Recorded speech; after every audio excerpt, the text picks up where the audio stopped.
Night time in Sydney, it is morning in the UK. Australia against New Zealand is live from the Aussie Stadium, the 2006 Tri-Nations final.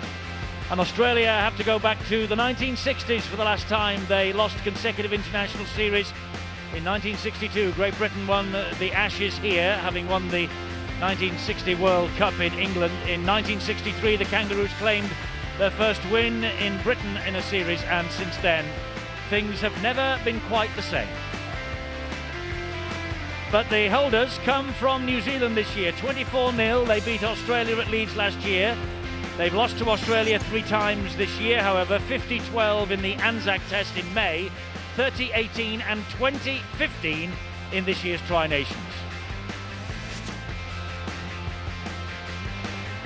The Aussies are here knowing that last year's final defeat equalled their heaviest ever reverse, and they were nilled for the first time in 20 years. It was the first time that they had lost a series to New Zealand since 1953, and Ricky Stuart, the coach there, he is aiming tonight to put the record straight. Took over from Wayne Bennett immediately after that defeat, and here he is tonight. He faces his 6th international, the 4th against New Zealand, and he'll be in charge of the Cronulla Sharks in 2007. He looks a little pensive, and well he might, because the New Zealanders were magnificent in the victory against Great Britain, remember. Let's take a check on the two sides. This is the Aussies lineup. Hunt at full-back, then they go Tate, Gasnier, Hodges and Inglis. Lockyer, the inspiration, and Thurston at scrum half. The forwards, Kite, Smith and Sivanasiva, Hindmarsh, Ryan and O'Donnell. And the bench is occupied by Mason, O'Mealy, Berrigan and Tupou. The coach Ricky Stuart saying that he will go with Willie Mason coming off the bench. Now the holders from the land of the long white cloud. Webb is the fullback. Harpy, Soliola, Matai and Vatuvai, Vanganar and Stacey Jones. The forwards, Ruben Wiki, Halatau and Asutazi, Kidwell, Mannering and Falongo. And the substitutes, Motu Tony, Kalis, Blair, Pritchard. The coach, he got the International Coach of the Year this week, Brian McLennan. Well, there they are, the British supporters. They will carry the club jerseys, of course, into this, and the English flags, but sadly, there's no Great Britain in this year's final. The honour belongs to Australia and New Zealand. And Steve-O, you know, we were reflecting the Golden Boot ceremony on Monday night here in Sydney, and we were there, and all the talk was about the closeness of Great Britain and Australia. The Kiwis, the holders of this competition, were virtually ignored. What a way to stoke them up for this final.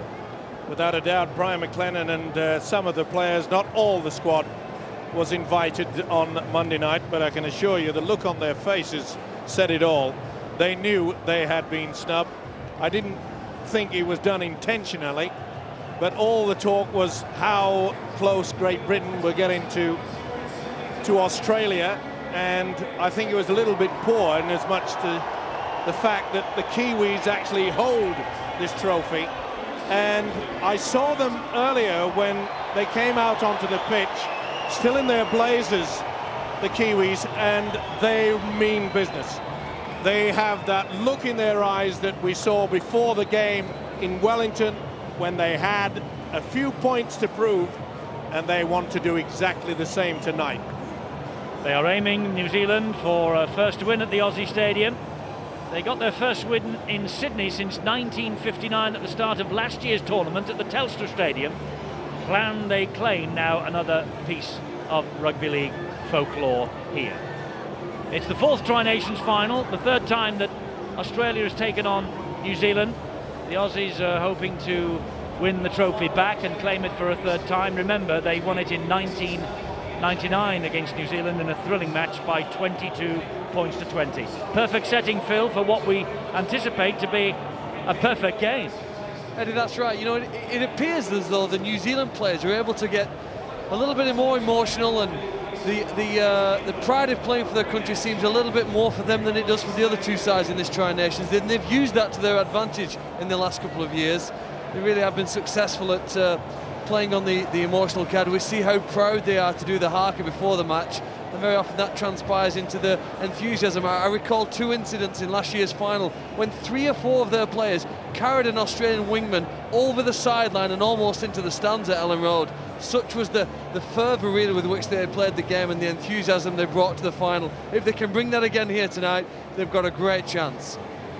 Sean, you know, just 5 weeks ago in Melbourne, Australia, they had to produce a real Houdini act, didn't they, to get the victory. The Kiwis 15-8 up, 5 to go. They lost it 20 points to 15. Will the lesson be learned? Well, you'd like to hope so, Eddie. I mean, they went to 2 special players that night, Greg Inglis and Mark Gasnier, and they are money ball players. They are people you go to if you want some individual brilliance. They're probably 2 of the best in the business. But I just want to touch on what Phil Clark just mentioned about passion. You know, I think if you rank these teams 1, 2 and 3 in terms of passion and emotion and pride in your jersey, I think New Zealand are ranked number 1. They really do get together and hug each other and give them the high fives, and they do play on emotion. There's no question the start of this game is going to be emotional and passionate, and you might just see New Zealand win the early exchanges simply because of that. Well, look at the faces on the coaches, and look at the faces on the captains. Darren Lockyer on the right of your screen, Ruben Wiki immediately behind them. And how about the look on the face of David Kidwell? Whoa, they mean business, Steve-O. Well, both sides do. They realise how important this trophy is. And let's not forget that Australia want revenge. A lot of people in this country perhaps thought it was just a bad night at the office, as it were, for the green and golds. The Kiwis fully deserved to win that trophy last season, and they will not give up that piece of silverware without a real fight. As we mentioned before, the Australian coach Ricky Stewart has probably done the right thing by leaving Willie Mason on the bench for the start, because it will be explosive, and I'm sure that Stewart realises that giving away silly penalties early in the game can be a negative for them. The big thing, I guess, as well for New Zealand tonight is their kicking game. One of the reasons why Great Britain lost last week and were out of the tournament, because they didn't kick the ball well enough. New Zealand know to have any chance, they must do that better tonight. The national anthems first, and New Zealand's national anthem will be sung by Sia Vai-Usu.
Plenty of support inside Aussie Stadium for the Kiwis tonight, and a lot of it coming from Great Britain. Now the Australian national anthem, and this will be sung by Adam Harvey.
So who will win the 2006 Tri-Nations? The big question, of course, can Darren Lockyer emulate the great Alan Langer, who captained Brisbane to grand final success, then Queensland to state of origin success, then led the Kangaroos to victory over New Zealand in the Test series. That was in 1998. 8 years on, can Darren Lockyer do the same?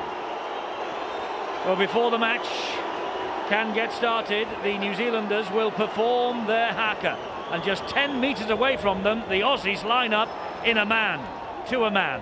They line up in a straight line to face off Ruben Wiki and co.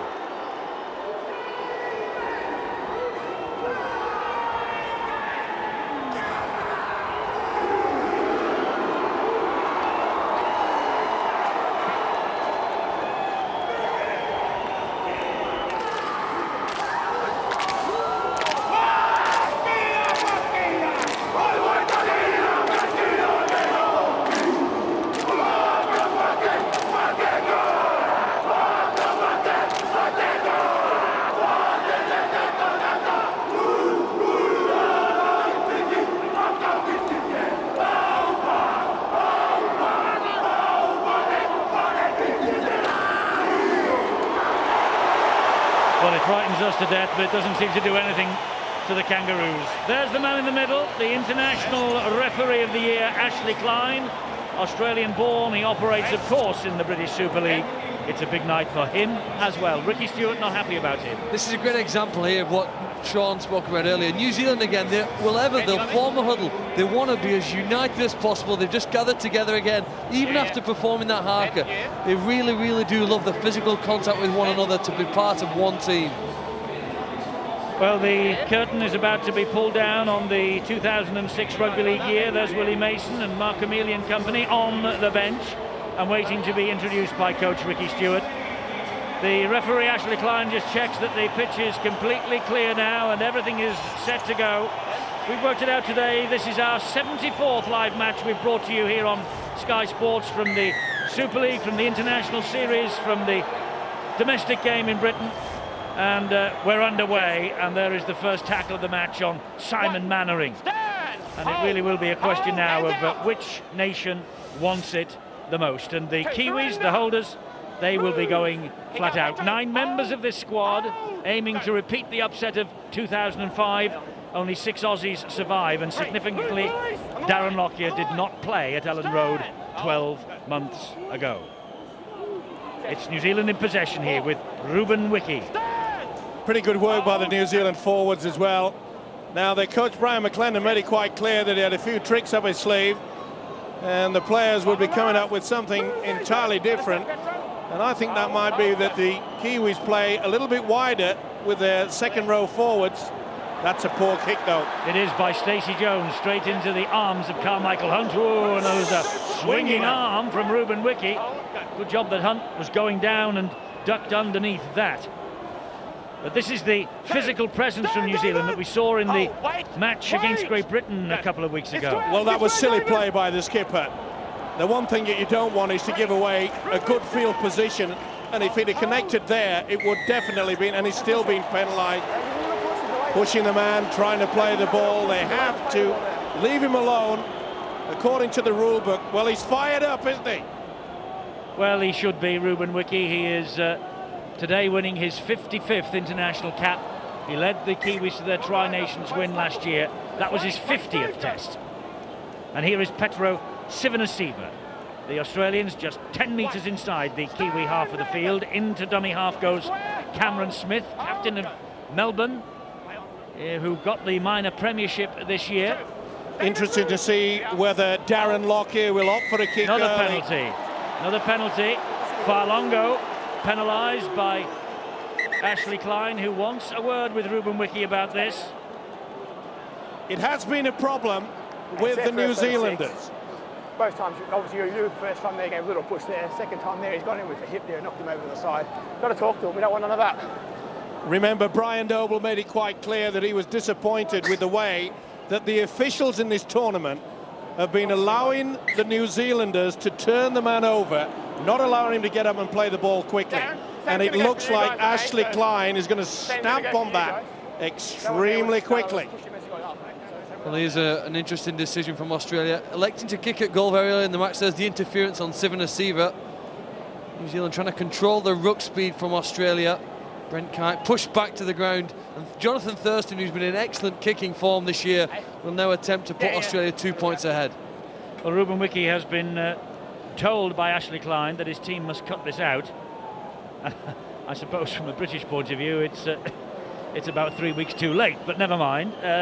Let's not be churlish on a night like this. You know, Thurston will remember the last time these sides met, it ended up 3 tries each, but his goal kicking was ultimately the difference and the reason why Australia won in Melbourne. Well, Jonathan Thurston has not lost in 4 previous internationals for Australia, and his kicking could be important tonight, and he has got the first points of the Tri-Nations final. Australia are ahead by 2 points to 0. Shows the respect as well that Ricky Stewart, the Aussie coach, has for the opposition, accepting and taking the 2 points. This was the Harker, this was the build-up. Look at the eyes, folks. Just look at them, they mean business. But they're down 2 points already. Well, the Australians will not be nilled in 2006 as they were in 2005. Sivanasiva with the drive. Oh, and I tell you what, Simon Mannering felt that. Did he ever? He's come off second best on that collision. Here's Brent Kite now, preferred in the starting lineup to Willie Mason, who begins on the bench. Plays the ball, and it is Thurston who spreads it wide. This is Justin Hodges. We will see Justin Hodges and the other Brisbane members of this Australian team in the World Club Challenge against St Helens that has now been confirmed for the back end of February back home. Venue still to be officially confirmed, and Lockyer with the big deep kick downfield and too deep. That sails out on the full. That's an error from the player of the year. Yeah, do you remember a few weeks ago we saw Steve Matai and Keith Senior at each other? Well, in that first hit from the kickoff of Stacey Jones, it was Steve Matai that came up and tried to put the attempt on Petro Sivanasiva. If he's got a weakness in his game, he does come up and in, and I do believe that Australia will try and exploit that. You won't exploit it near your own try line, but Steve Matai has a habit of wanting to jump the line all the time, something that I'll guarantee you Australia have worked on. This is the feed to the New Zealanders at the scrum, and a drive forward by Soliola. And here's a penalty now for New Zealand. It's same for both sides. Okay, he's made his point. The man with the whistle, Mr. Klein. Let's keep it in the palm of the hand now. And let's hope that the players realise it, because we don't want a stop-start affair. It only confuses the crowd, and it certainly doesn't help the players. Here is Mannering, who looks as though he's completely recovered from that big hit that he took a few moments ago from Sivanasiva, but again they're holding down and trying to slow the ball down. This is Ruben Wiki. Oh, that's got to be a penalty. I mean, he says play on. It's with Brent Webb, and Webb flicks the pass away. Here is David Kidwell, one of 2 former Warrington men in the final. Nigel Vanganar is the other, of course. There he is at dummy half. He finds Stacey Jones, who in turn gives it to Farlongo. And a great slip pass to Ruben Wiki. Important, and it's a penalty in under 6. Lockyer having a second snap at Wiki as he tried to make the ball quick. Gasnier involved. Was it Gasnier, not Lockyer, though? Yeah, it was Gasnier that just went in on a second bite, and the Kiwis, they will take the 2 on offer. Yeah, Beautiful Gasnier. offload by Failongo, the loose forward. And it's showing you that maybe the Kiwis, not just using the bash barge effect, looking to offload Sean McRae. Steve-O, in the first set of 6 tonight, we saw Roy Asotasi link with Dave Falongo, as we saw them attempt to do against Great Britain a couple of weeks ago. Now we're seeing Dave Falongo playing down in the middle, and you look at that on the screen there, Australia were in awful trouble. Mark Gasnier had to make a decision and come in and shut that play down. It's probably a sacrifice penalty, this, but something that I think would have been 4 points, possibly 6. There was an element of panic about Australia, wasn't there, on their own line? They're Tate out number 3-1 because they know close to your opponent's line, New Zealand the best side at converting that field position into points. Well, they've converted that penalty into points. It's all square in the Tri-Nations final. Australia 2, New Zealand 2, and both of the goals coming as a result of the penalties that are being blown up very quickly by referee Ashley Klein. Just to inform you as well that Australia will have the advantage of the pretty strong breeze in this first half. I think that was evident when Lockyer kicked out onto the full. It does swirl around all over the place in this stadium. Just wondering, Sean, whether that's been a particular ploy there from Lockyer. It's a relatively short kick-off, isn't it, to Simon Mannering on both occasions? Well, also, Phil, it's a very hard ground. We've had very little rain here, as you know. Of course, it's been extreme weather in terms of heat.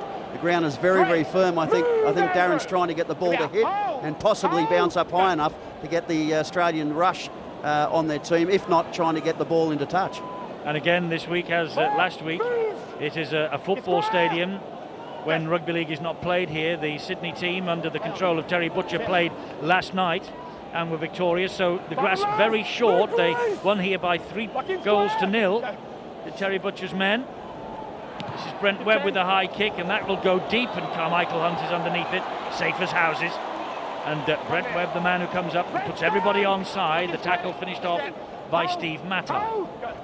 Surprised me there the Kiwis opted to just test the fullback Hunt. Quick play the ball there. This is Cameron Smith, the Australians Player of the Year this year, winning the prestigious Dally M medal. He'll play the ball now to the winger, Brent Tate. Tate taking on Mannering again. He's been in the wars a bit with the tackling technique so far as Mannering. Lockyer was dummy half. Thurston spreads it wide, and that's a good defence. Great defence by Soliola on Luke O'Donnell. Oh, the ball bounces a little untidily to Nathan Hindmarsh. They've got away with it, Australia. Here comes Gasnier. He's got the winger with him, and Tate will go in for the first try. Well, they got away with that. The ball went to ground, and I think New Zealand just almost stopped dead in their tracks. The Australians didn't, and they found a hole down the left-hand side. And Tate was the man hugging the touchline, and Brent Tate, 5 tries in 6 against New Zealand previously. He's just added to that total, and he has now scored the first try of the final. New Zealand defence caught napping out wide. You can see Stacey Jones went out of it. Then we saw Matai go in. It left an enormous gap for Gasnier to feed the winger Brent Tate. Well, he scored a try last week against Great Britain. He scored a try in the grand final, and now he scored a try in the Tri-Nations final. Wonderful player. The best team score on the last tackle. Australia zigzagged down the middle of the field with dummy half runs, then put under pressure, found the skill and the ability to score in the corner. That's what Australia do best. I'll tell you what makes us an amazing game sometimes, rugby league, is if that play had broken down, we would have all been criticised in Australia for not getting a kick away on the last play and how there was no communication and no coordination, lack of cohesion. But they played what they saw, they played what was in front of them, and they come up with a try. That's a sign of a very good rugby league side. I think you've also got to look, Sean, at what occurred against Great Britain last week when the hooter had virtually sounded. They could have gone to ground and they kept it alive and scored a fantastic try. They're hungry for points. They are indeed, and they're hungry for 2 here via the boot of Jonathan Thurston. They lead 6-2, courtesy of the Brent Tate try, and this fellow's penalty goal now from a much more acute angle. Thurston to try and add the extras, drifting it in toward. Oh, it's a great kick. That's a great kick from Jonathan Thurston, and the Australians lead by 8 points to 2 here at the Aussie Stadium, deep in the heart of Sydney. It was a problem that New Zealand were well aware of, the speed that Australia have out wide. Okay, it did break down. It was good work by Ryan that sent Gasnier away. Superb centre play though. He just sucked in the defender to him. Tate kept his line. Back in motion after the kick-off, and it's Brent Kite who will play the ball. Here is Petros Sivanasiva. And let's get down to the sideline. Let's get early impressions from Adrian Morley, who's with Bill. Adrian, the Kiwis will be annoyed about that. A soft try, do you think? Yeah, it was a soft try. I don't think it was particularly skillful from the Aussies. The ball went to ground. It was just the look of the draw. They picked the ball up and they got over. So I don't think they should be too disappointed. But it's important they don't panic and just stick to what they're doing best. Before that, they've been making good progress, haven't they? Yeah, they had. I thought they've started reasonably well. I think both teams are just testing the ref out, you know, seeing how long they can stay on. But I thought the Kiwis have started pretty strongly, and although they've just dropped the ball now, it's they need to really get in the arm wrestle and complete the sets and try and put the Aussies under pressure. Adrian Morley making his final appearance at this Aussie stadium that he graced for the Roosters. I think he would rather be out there in the middle with Great Britain rather than alongside Bill, good though the company is. How many times this series have we spoken about Manu Vatuvei's hands? I mean, he's got hands like feet, hasn't he? I mean, he just... To be fair though, Sean, to be fair though, if you're going to start putting a winger in at dummy half, as Shantae Harpy had to do there, he's not experienced in that position. I know what you're saying, Steve. My argument is, how many times do you have to throw a pass from dummy half? As a centre or a wing or whatever, it's not that many, so you should be able to get it right. And that's a play they use all the time. Webb returns the ball, then they use Vatuvei to run the next ball. It's a bread and butter play, and they've put themselves under pressure. They are under pressure because Luke O'Donnell has the ball. They are 15, maybe 20 metres away from the line. Here is Thurston, he drops the shoulder, tries to go inside Mannering. Mannering pulls him down with help from Dean Halatau. They're 10 metres away now. Good run. Sivanasiva was fed by Cameron Smith. Good job that Farlongo and also Asatazi was there to pull him down. Smith finds Thurston. Lockyer just hanging back as he so often does, about 5-6 metres away from the play, and he will be found here by Cameron Smith. Drops the ball inside to Nathan Hindmarsh. Back it goes again to Smith. Here is Lockyer. Lockyer with a crossfield kick, looking for Tate again. Vatuvei does well. He jumped though from the field of play, I think. It's going to be a goal line dropout. Tremendous kick from Darren Lockyer. When you've got a 6-point advantage, and Australia do it so often, don't they? They test their arm. Just offloaded back there, and Lockyer took full control of it, under a lot of pressure from Gasnier. They almost got two plays though out of that last play. They had the option where Lockyer found the inside pass to Hindmarsh. He couldn't get over, recognised it was the last tackle, kept the ball alive. Lockyer had a second go. They've ended up getting the ball back. Yes, the holders here dropping out from underneath their own posts. They are under the cosh a little bit. It's Carmichael Hunt who gives the ball to Kite. Oh, he goes straight for David Kidwell. I don't know who came off the worst in that. Kidwell is back in the defensive line now. Here is Sivanasiva driving it in at Halatau. Ruben Wiki in there to help his hooker out. Kidwell seems okay, waiting for the next challenge, and there it is. He's up for this, isn't he, the second rower? Well, he's waiting for Willie Mason. He's waiting for Willie Mason to come off the bench. Anybody who's got green and gold is going to hit. Big hit then on Thurston. Still managed to get the ball away though to Hodges, who also in turn gets it away again. Luke O'Donnell will continue this wave of green and gold attack. Thwarted this time though by the three men in black and white jerseys. Wiki is one, Farlongo is another, and Kidwell was the third one in. Here is Cameron Smith attacking down that left-hand channel. This is the last tackle here. Big test of this New Zealand defence coming up yet again. Back it comes to Lockyer. Will he go with the crossfield kick again? This time he dribbles it along the deck. It's Vatuvei with work to do. It's another set of 6. Great play from Australia. Pressure play. They are turning the tourniquet. We knew before the game started they were going to target Vatuvei. I might have been a bit harsh on him, Steve. How do you think? He's caught the last two. Perhaps I was a bit harsh. You don't want to go conceding penalties. Thurston tried to get that away. It was real quick hands, wasn't it? Really under pressure. I must say that the Kiwis defence, they've tightened up very well indeed. They've had to. Australia just trying to offload at every opportunity. Last week, Australia against Great Britain had to make 2 goal line dropouts back-to-back, then conceded a penalty, and yet maintained their line and didn't concede a point. This is the test now for New Zealand. Can they do it against the green and gold? That's the second goal line dropout that the Australians have forced. Behind. And it's Brent Webb who is bound for Headingley in the Leeds Rhinos next year. Gets it to Carmichael Hunt again, and here comes Brent Kite. And the tackle completed by Kidwell and Asatazi. Cameron Smith, Willie Mason warming up. Won't be long before he's out. Here is Sivanasiva again. All Australia in terms of possession. And the enforcer is about to come on. The man who said, well, you don't get suspended after this, do you? So look out for fireworks if he comes on, and it won't be long. 2 feet, Nathan. Cameron Smith finds Darren Lockyer. He'll attack the line. He'll drift away from the challenge. Give it to Carmichael Hunt, who in turn finds Gasnier. He is ankle tapped by Manring, but he still keeps on going. And they have the man on the overlap wide. Thurston's kick to the corner. It's just beat them all. Great play, though, by Australia. They mean Inglis business. was hunting. They really do mean business this time. Shortcut, Craig. Little halfback dinked it in just too strong.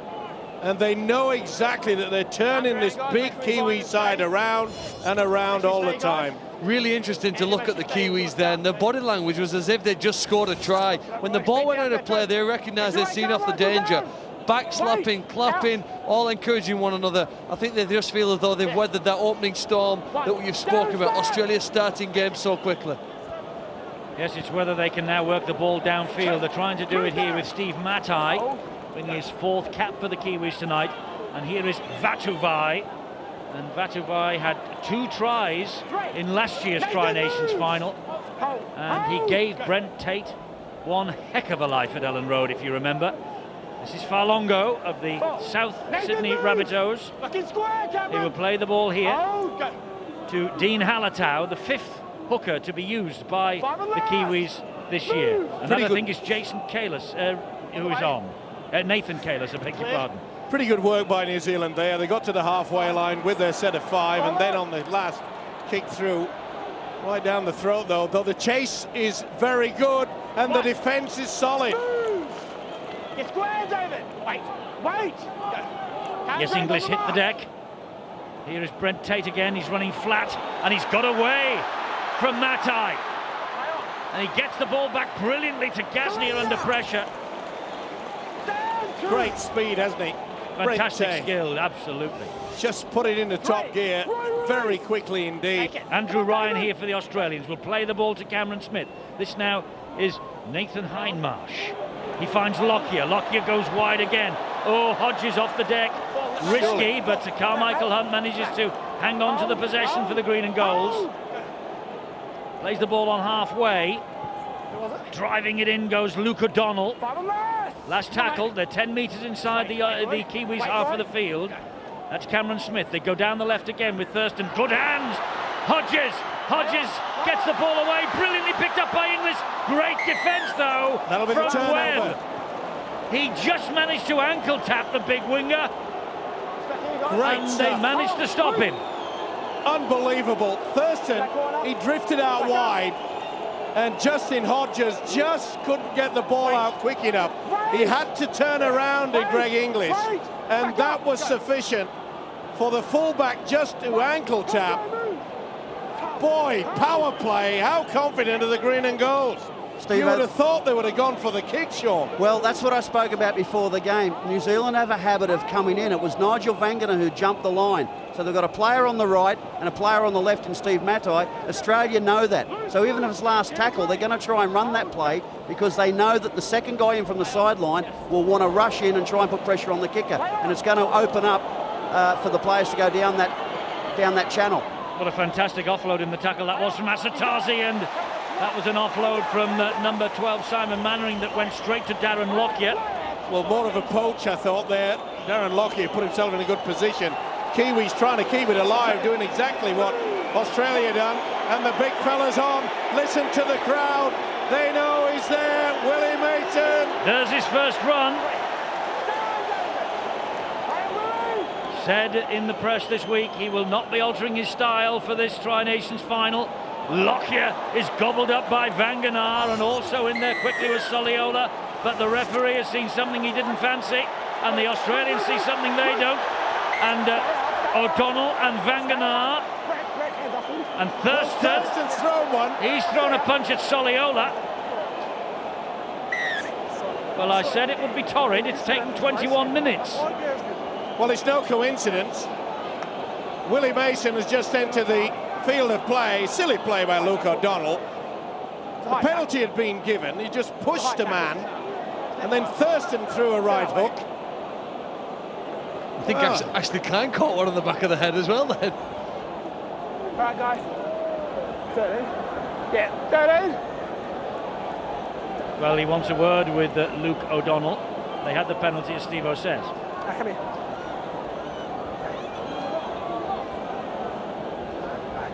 But Pennery's already gone your way for the high tackle. I've seen if you could offload the ball to play an advantage. Okay, there's nothing to do with you. There's no need for you to run in there, okay? So have a think about your actions. If you can do something like that again, you might not be around. Okay? He's been warned then by Ashley Klein. Who's the captain with Rubinoff? And there's Alan Langer alongside Luke O'Donnell. Well, it was right across the chest, but it's just the wrestle and then trying to get into his face. He's going to get you guys for the high tackle. Vanganar got a push there by the loop forward. They were lucky that they averted the danger, though. Soliola and Vanganar were in all sorts of trouble. One going forward, one coming back. Quickly they managed to get to Lockyer, but that is a problem that they're going to have on the right side of the field. Well, there's the example, Phil, where it worked. When you play a rush defence and you get on the ball player early and you shut down his options, that means it's worked. You're successful. The problem is, can you do it again and again and again? Because Lockyer is a go-to man on either side, and they're going to have plenty of options with Carmichael Hunt linking at the back, a short ball maybe for Hodges or for Gasnier on the other side of the field. It's all right to shut it down every now and again. If you can't shut it down all game, they're going to score points. We mentioned the fact before this game started that would be the ploy of New Zealand coming in on the angle. They know that Darren Lockyer gives himself plenty of space. Steve, back. By nature, they want to be aggressive. Yep. So you can only be aggressive if you play up and in. You can't be aggressive if you stand back and hold off and then try and slide and make those sort of decisions. As you can see, Jonathan Thurston has decided that, and Darren Lockyer probably more importantly has decided that they may just take the 2 points on offer here to increase the lead to 10 points to 2. No problems for Carmichael Hunt of the Brisbane Broncos. And there's Jamie Lyon. Jonathan Thurston with the successful goal. There's Jamie Lyon with the view from the sideline on the bench, not involved. Remarkable. We've been singing his praises for 2 years in Super League. Jamie Lyon, he can't get a place in this side. Well, some strength in depth, isn't there, in Australia? We're going to see it here. You know, Australia are good enough to actually win a game of rugby league without having 50% of possession. New Zealand aren't, I don't think. And at the moment we've seen the possession stats. That has to really even up for New Zealand to have a chance of getting back into the game. Lockyer underneath the kick-off. Here's Willie Mason. Look how many he attracts to them, but they force him back. And here's Sivanasiva taking on Farlongo and company. And Marco Mealy waiting to come into the action. Substitute in the previous 2 Tri-Nations finals in this recent series. Cameron Smith, Thurston. Pretty basic play by Australia. They know they've got the game by the scruff of the neck, just to play very, very tight, and they know that they can use Thurston out on that left-hand side. He's creating all sorts of trouble out there. 25 minutes gone, last tackle here. Lockyer with the kick with the wind behind him. Well claimed by the fullback Brent Webb. You know, if you did a breakdown of the tackles, I bet you'd find that Vanganar and Soliola and David Kidwell were doing the most tackles in this New Zealand side, because Australia are playing to that side all the time. I believe they're trying to work them over, create a fatigue factor there. I'm surprised they haven't come the other way and used Mark Gasnier more, but perhaps Ricky Stewart saving that up for a little bit later in the match. Matai holding his shoulder then as he played that ball for the Kiwis. He's in a lot of trouble as well as the centre, Matai. And Ruben Wiki, the captain of New Zealand, watching on from the bench. And yes, Matai really does have a major problem. Stacey Jones hoists the kick down. Came from inside the field of play. Greg Inglis, that's a big hit. Matai might have played his last for a wee while because he's going off with that shoulder injury. It looks as though it may have been sprung, and it's very difficult to do.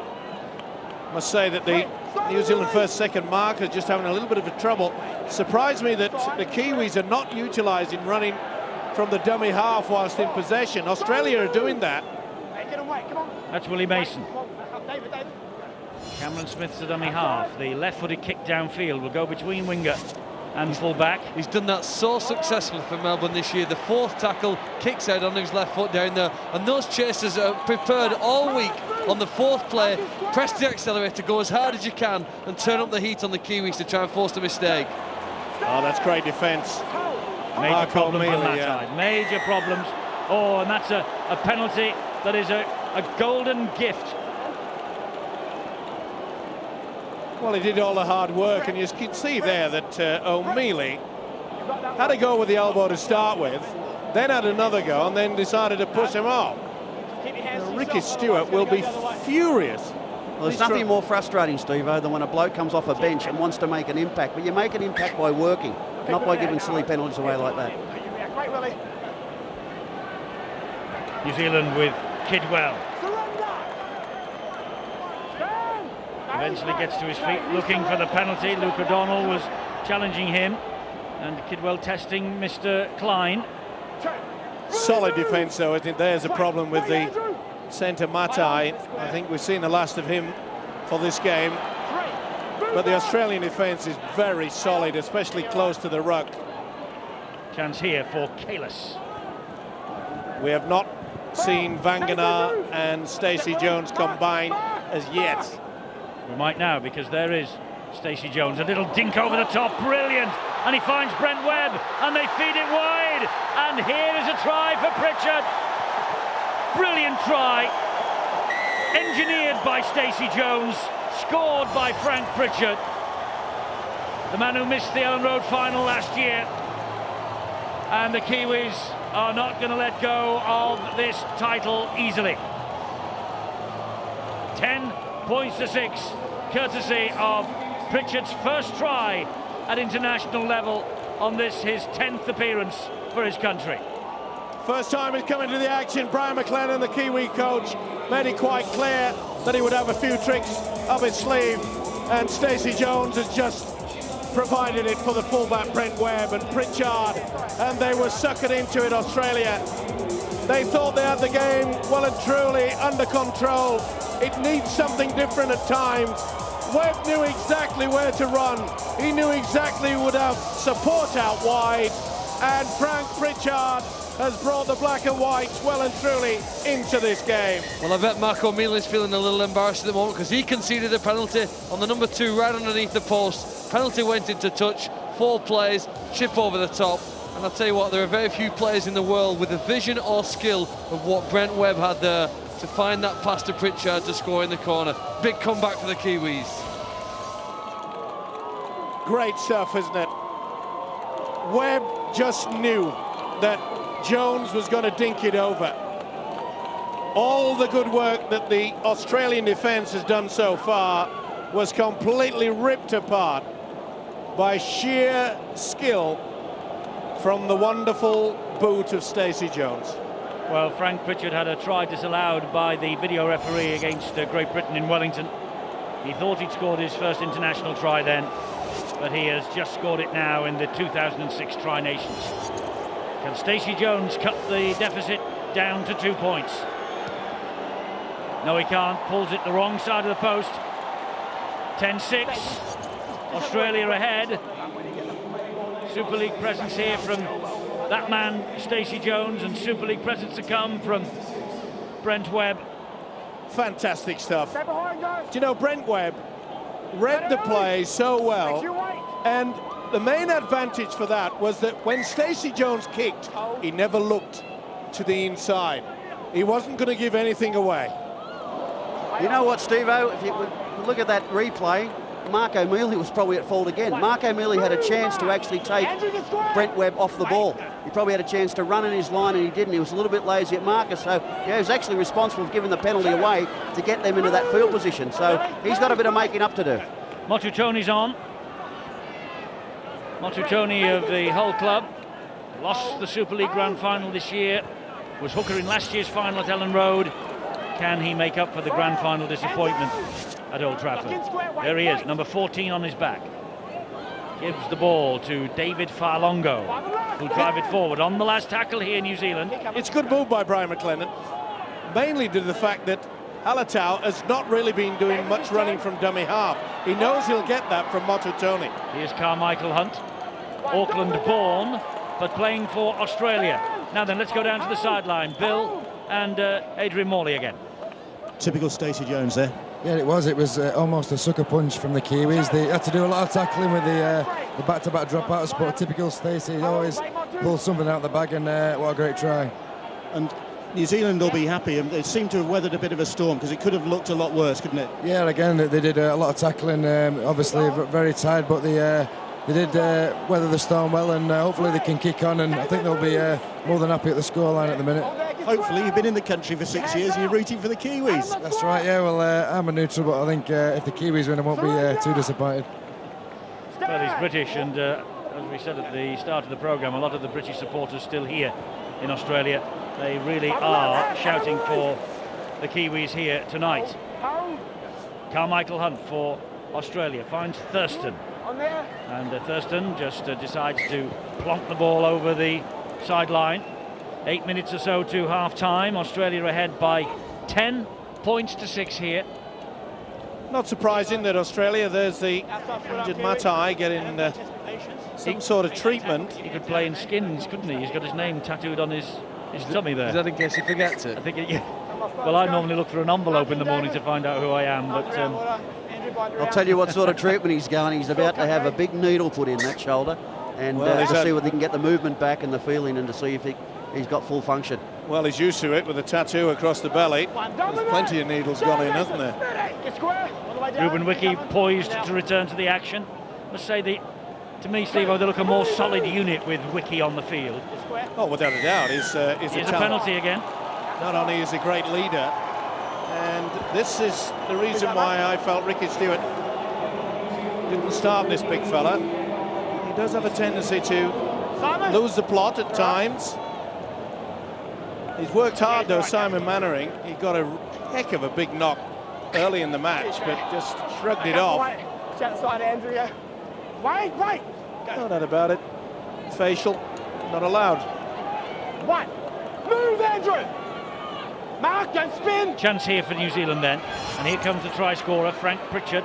Tackled by Lockyer. Mason in close attendance also. Motu Tony. Now Mannering. He gives it on to Kalis. Straight away we see a lot quicker action around the play the ball area. Now they've brought Mototone on out there.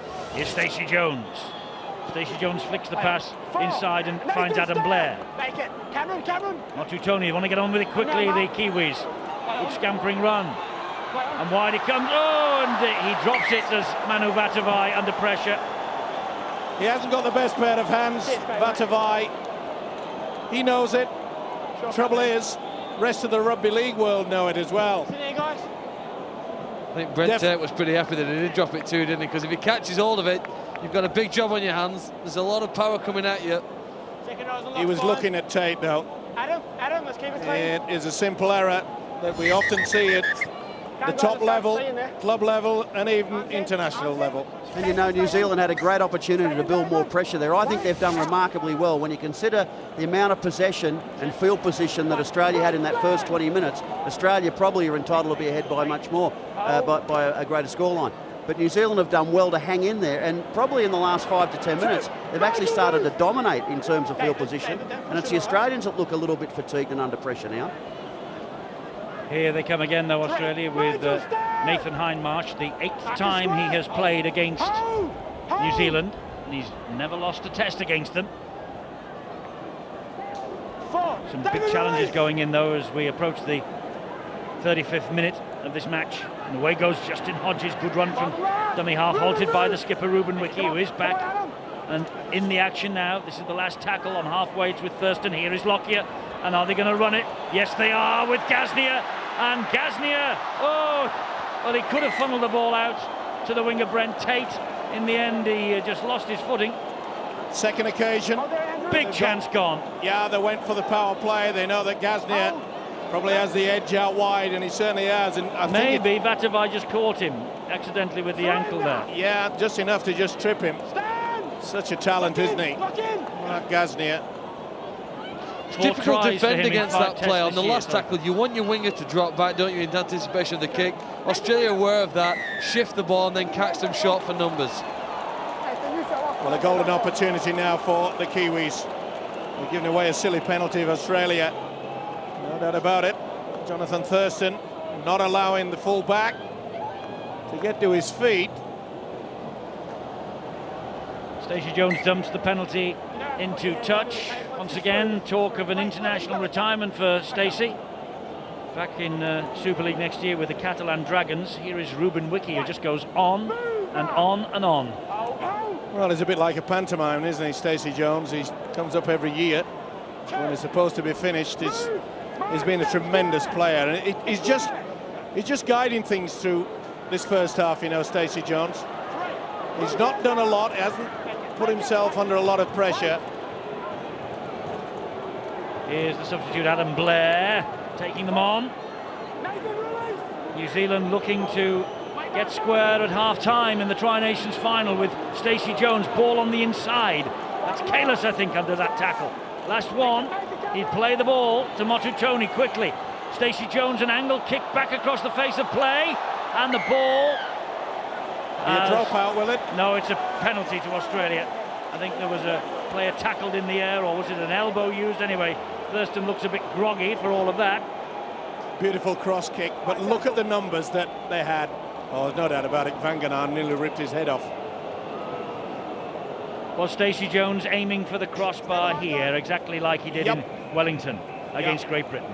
And little doubt here. Standoff Vanganar nearly took the head, and Thurston would have felt that. They've handled the pressure well, though, Australia. They went to sleep for about 10 minutes in this first half. It's allowed New Zealand back into the game, only due to some very strong defence from the black and whites. There's a melee. The ball is spun into the middle of the field. Carmichael Hunt, who played the ball to Cameron Smith, and oh, it's a big hit. Huge from Soliola. A centre on Nathan Hindmarsh in the second row. O'Mealy again for the green and golds. 10 metres inside. Look at that. Bang. Oh. So strong. Big Willie Mason drives the ball forward. They halt him. They've got to be careful now, New Zealand. This is where Australia... Will they do the power? No, they've kicked. Oh, and Thurston was taken late, was he? The crowd appealed, but the referee will have none of it. Here is Vatuvai. He's still on the ground. No, I think he committed himself. Failongo certainly had launched his body before the ball had connected with a boot. Thurston's all right, and in the defensive line, it's Stacey Jones. Fair ball credit. in field again. Fair credit as well to the halfback, Jonathan Thurston. He went down for a while, looked at the referee, didn't get the penalty, just got to his feet. It's been tough, this Tri-Nations, hasn't it, from the very first match 7 weeks ago. And Harpy gets the penalty. There's been a lot of whistle from Mr. Klein. That's the 10th. New Zealand have had 6. Well, to be fair, the official is shouting out. Cameron Smith, very slow to get away from. And the Kiwis have the chance for a set of 6, and it will be perhaps the final set. This is Soliola. Will they try to set up for the run-around move? It involves this fella that's just about to play the ball, Ruben Wiki. Remember, they do the run-around with Stacey Jones. Will they set up for it? Here is Stacey Jones, and there is Nathan Kalis into the last half minute of this first half. And Motutoni gives it to Stacey Jones. He holds it on to Brent Webb, who steps inside one challenge, but Hindmarsh was there. They've had some success with the bomb over the last couple of years against Australia. High kick to the corners, maybe the roll. It's Stacey Jones who feeds it wide, and here now is Simon Mannering, gets the ball away to Frank Pritchard. Pritchard offloads, but Hindmarsh was there. Stacey Jones goes down. That's the last tackle of this first half of the 2006 Tri-Nations final. It's tight, isn't it? There have been penalty goals attempted when in the past perhaps teams would have run the ball, but not tonight. The stakes are so high, and Australia ahead at half-time by 10 points to 6. It is a try apiece. 3 successful kicks from Jonathan Thurston, and just the one from Stacey Jones. It's 10-6 to the Aussies.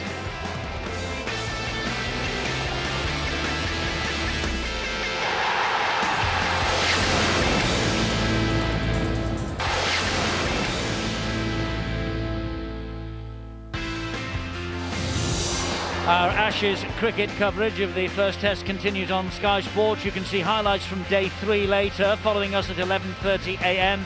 Then it's day 4 live from 11:30 p.m. Both, or rather Sky Sports 2 for this morning and Sky Sports 1 for this evening's live coverage. Half time in the Aussie Stadium in Sydney, the 2006 Gillette Tri-Nations final. And Australia are ahead by 10 points to 6. Let's go down to join Bill and Adrian Morley on the side. In the build-up to this game, Brian McLennan, the Kiwi coach, was demanding that the Kiwi supporters come out and support their side. They're certainly doing that tonight, really getting behind them. And they've got every reason to feel pretty confident, haven't they, Kiwis? Yeah, they have. I think they'll be happy at a scoreline of 10-6. The Aussies had a few more chances than the Kiwis, but 10-6 all to play for. And if the Kiwi crowd gets behind them, there's no reason why they can't go on and cause an upset. You think the Aussies have lost their way a little bit? They started so well, and then the Kiwis have matched them. Yeah, they have. You know, when they were putting the kicks in and getting repeat dropouts, I thought it's going to be all one-way traffic, but they withstood the pressure of the Kiwis, and they've got a few penalties of their own, and they're sort of building a bit more pressure, so I think the tides have changed slightly, yeah. Thanks a lot. Cheers, Bill. New Zealand then will get this second half underway with the wind at their backs. And Stacey Jones with the high hanging kick-off. Lockyer is underneath it. Flicks the ball immediately to Willie Mason. Came towards David Kidwell.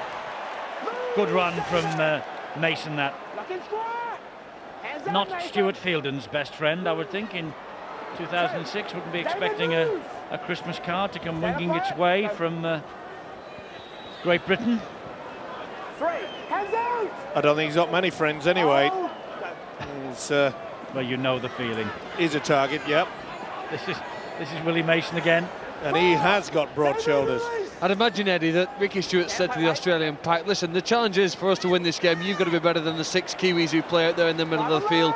From the start and the first 5 runs they've put there, I think he's had a good, effective word with them. Thurston with the kick.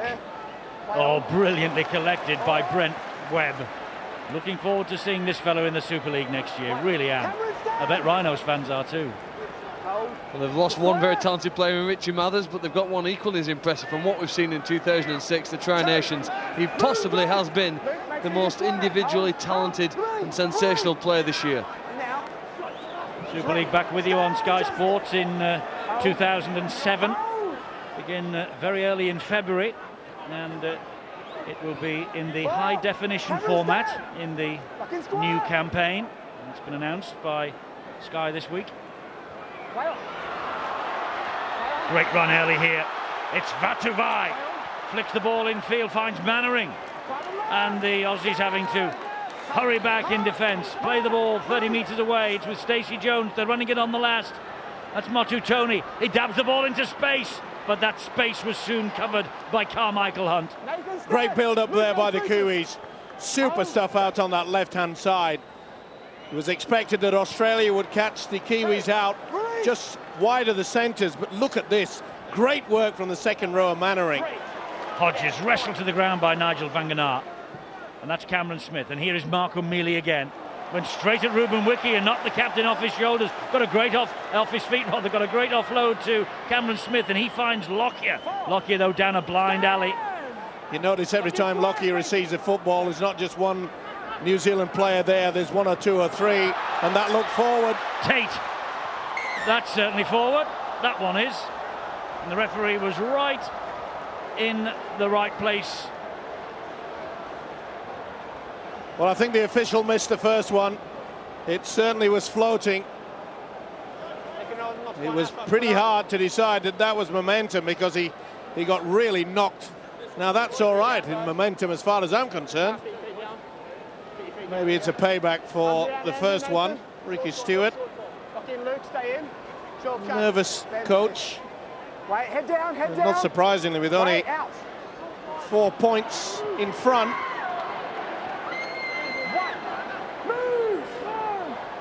This is Vatavai again, who plays the ball to Stacey Jones. Ruben Wiki, that's a big hit by Willie Mason. He felt it as well, did Ruben Wiki. Wiki, who said, by the way, that he's no intentions of turning it in for New Zealand at the end of this series. He will carry on, so we can look forward to seeing him on the New Zealand tour next year that comes into the UK. This time next year it will be the Kiwis against Great Britain. Oh, that's risky. That's back to got 6. Away with it. Back to 6. It is touched by Thurston. Stacey Jones, I think you would know, is a fullback. Webb that got down and regathered the football. Thurston certainly touched it.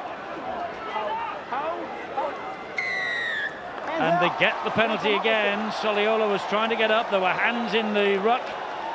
And Mr. Klein has been very swift to penalise this all the way through this match from the very first whistle.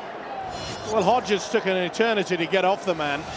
And not surprisingly, Ashley Klein went to the whistle again.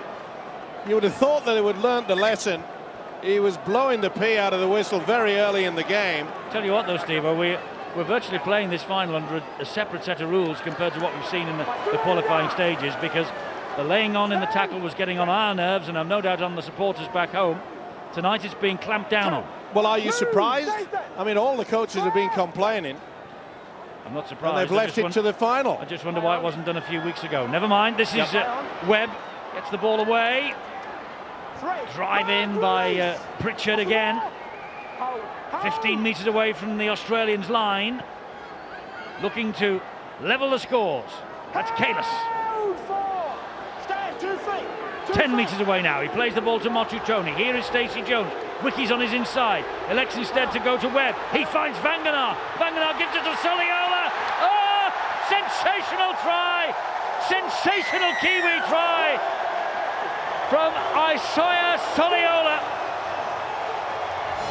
from the Sydney Roosters on his home ground here. And that was wonderful play from New Zealand, showing why they are the holders of this trophy. And the penalty that was conceded has again been turned into points by New Zealand. The scores are level at the Aussie Stadium. Doesn't come much better than this. Stacey Jones, second phase play, coming in the wraparound. Oh, beautiful inside pass from Vanganar. Soliola, but Vanganar, the way that he run, took away the defence. Wiki was a dummy runner. Watch him bring them across, and then he doesn't go straight. He goes on the same angle as Vanganar has gone. Well, there you can see just how much possession New Zealand have had. The penalties have helped them, but then they started to give Australia some of their own medicine, shifting the ball. First is to the top of the screen, we see 3 and 4, and then back across to the try. That's his 4th try in 5 test matches this year. He will be one of the stars for the next 10 years, still only 20 years of age. Game of opportunities, isn't it? We saw Brent Tate throw a ball inside of Jonathan Thurston that went forward. If it's a fair pass, it's fine. Stacey Jones with the attempt. Misses. And that's really been the difference, hasn't it? New Zealand has scored 2 tries to 1. But just to finish off there, you know, Australia didn't take that opportunity, but New Zealand do. And they turn the ball back in to Jonathan Thurston to try to make a tackle when he's sliding. And that is a very difficult thing on a powerful man like Isaiah Soliola. Tremendous work, though, wasn't it? The way that the try scorer went the same angle as Vanganar, didn't just straighten and go into the defence, took them away. Well, the Kiwis have got their tails up now, that's for sure. 10 apiece. Mark O'Mealy off and watching from the sidelines as Ricky Stewart tries to come up with the correct formula. Vatuvai is taking the big forwards on. But look at this. And now the Australians get a penalty. He doesn't go touching him. He doesn't go touching him. Ruben, he doesn't touch their players. Not allowed to do that. You can't push a player away after he's completed the defence. Well, you know, Brent Webb's always involved in trouble, isn't it? Whether he's receiving penalties or giving them away. He's an infuriating player, and he's just made life pretty hard here now for his teammates, as Thurston's going to have another kick at goal. That surprises me.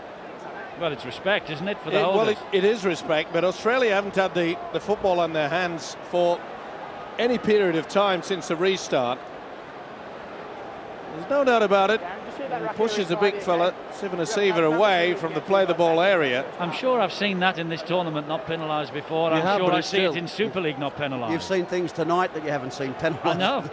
So I know. it's Well, we I'd say, shouldn't be we're surprised. playing under a different set of rules tonight. Well, I don't know if we are ready. I just think it's an interpretation by a referee on a given occasion, and I don't. You know, it's a big game for a referee as well. We expect them to referee equally in every game, but it just doesn't always work out that way. What a diplomat Mr. McRae is becoming. Thurston has given Australia the lead again. I might be diplomatic. Can I ask a question though? Have we seen Sean Berrigan or Anthony Tupou in this game yet? No, not yet. Don't we find that? Does anyone else find that strange? Ricky Stewart has played a 15-man game for 50 minutes. But he did the same, didn't he, previously in this tournament? Anthony Tupou only came on for the final 28 minutes in one test match. And I suppose Berrigan, well, he must think that Smith's going well at hooker. I think that Ricky Stewart realises that the Kiwis have a tendency late in the game to get very, very tired, and he wants fresh legs, maybe to just swing it, because it's going to be tight from here on in. I can accept that. What I'm saying is that from about 15 minutes to go before half-time, for the first 9 or 10 minutes of this half, I believe we've seen a dominance by the New Zealand team. And if you're playing just 15 players, you've got 2 fresh guys on the bench, I think it's time to use one at least. Tupou is warming up as Sean McRae was speaking. 12-10 in Australia's favour. Phil Clark came up with the perfect solution to a drawn game, by the way, at half-time. He said, we'll all come back next Saturday. Sorry, Phil. I think you might be on the plane home. It's a golden point anyway.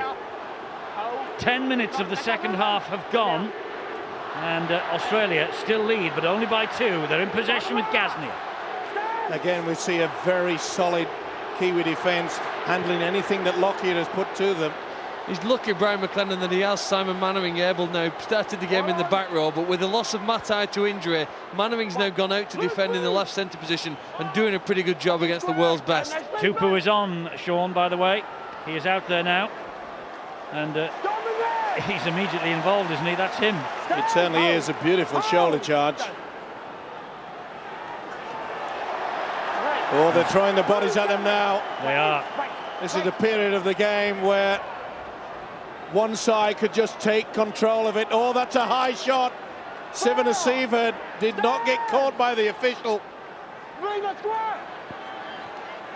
Ruben Wiki leading from the front. That's the 5th and last, though, for New Zealand, as Motu Tony gives the ball to Brent Webb, and he will just hammer it downfield, and it will be Greg Inglis who will pick it up, run it back at them.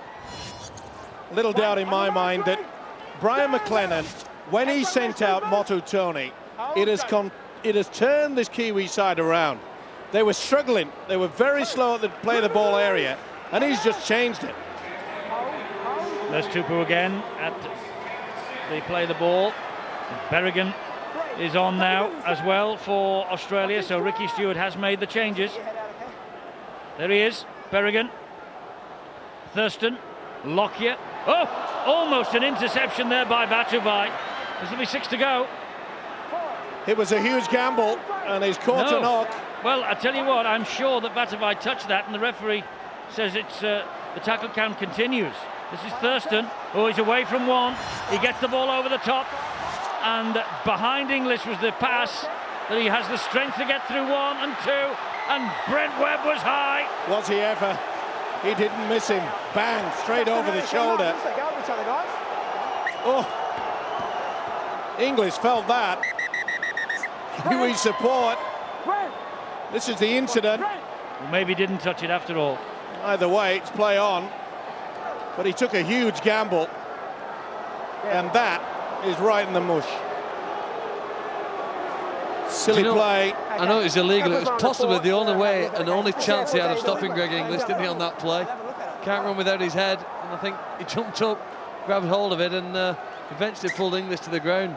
He'd already just pushed 2 defenders out of the way. I'm not so sure that Brian McLennan would have been happy the way that Manu Vatuvai came out of the line. Okay, it's a chance, but that could really have exposed him, and he's in trouble. He is, and they've already lost Matai. They might be losing Vatuvai. They've only got 12 players on the field here for this set. This is Sivanasiva. They're trying desperately to, and I think the signals come from the far side that Vatuvai's gone. This is Lockyer. And this is Carmichael Hunt. Scramble across, good sliding defence on that occasion. Dean Hallertau is trying to get into the play quickly. Here is O'Donnell, back he comes to Thurston. And Thurston, that was touched. Back to 6. And this is Hodges. Dancing away, New Zealand in a bit of trouble here. That's a 0, surely. Berrigan at dummy half. Back he comes to Lockyer. Lockyer spins it wide. And this is Andrew Ryan. They've upped the ante, Australia. They are camped on the New Zealand line now. They've got 4 tackles remaining this set. It's with Lockyer. Misses out a couple. Loses a bit of momentum. Tupu retains possession for his country. Offloads the ball to Tate. And Tate dabs the ball to space behind them all.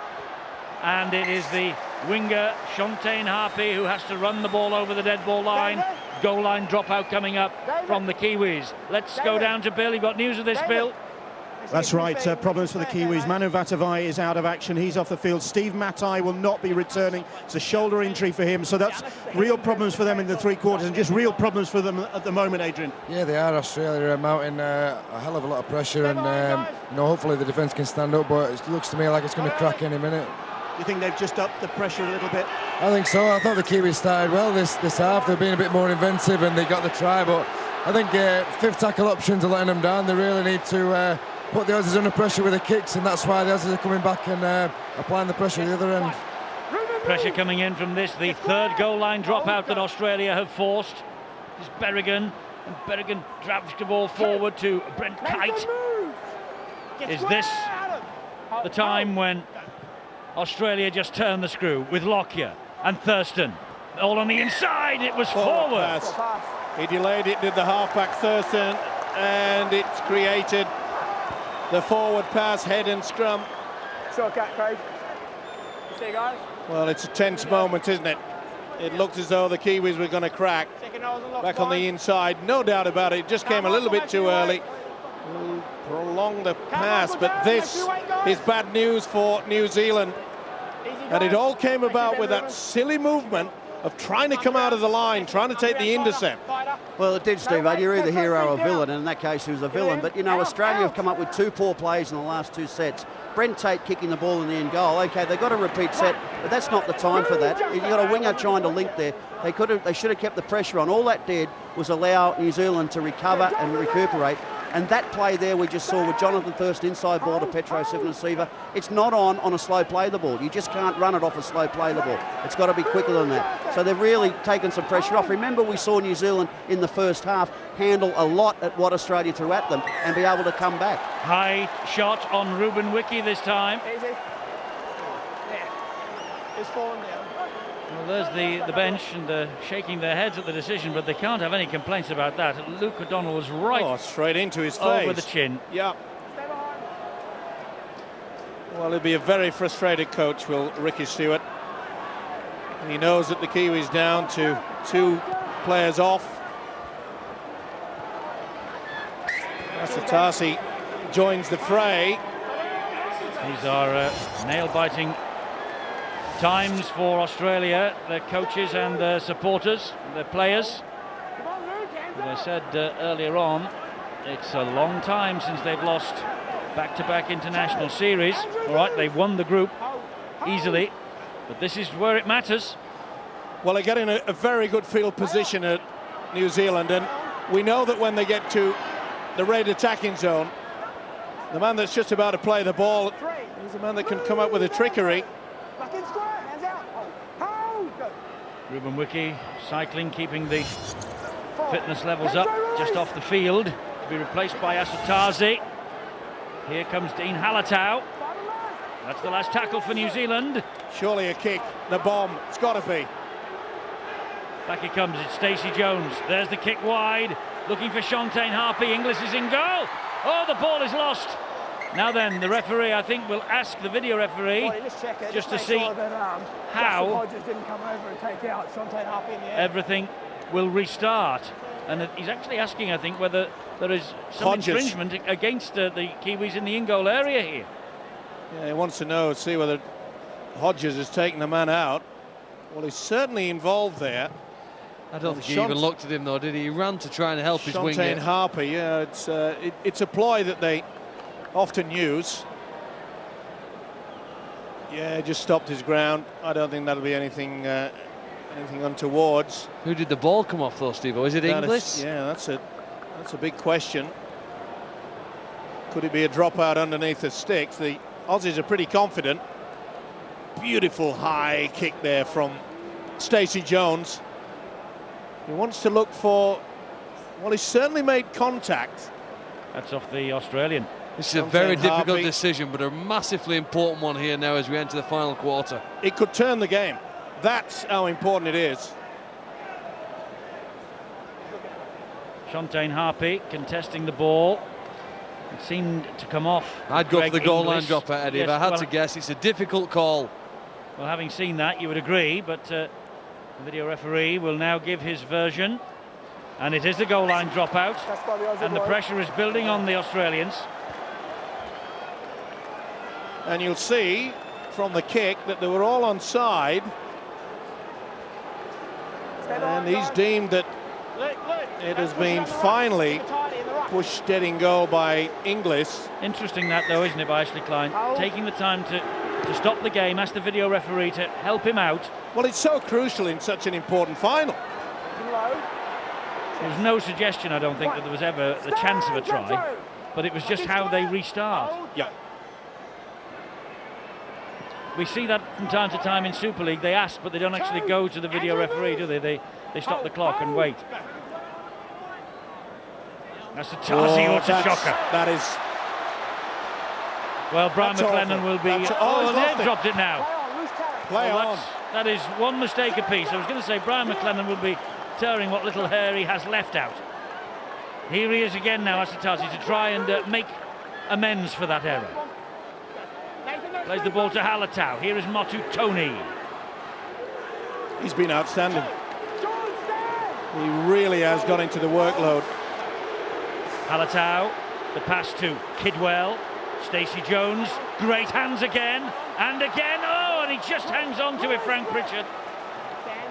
They've got the numbers on that short side, and they've got it. They have. Stacey Jones, though, brings it back. This is Brent Webb. He gives it to Kidwell, and Kidwell attacking the line.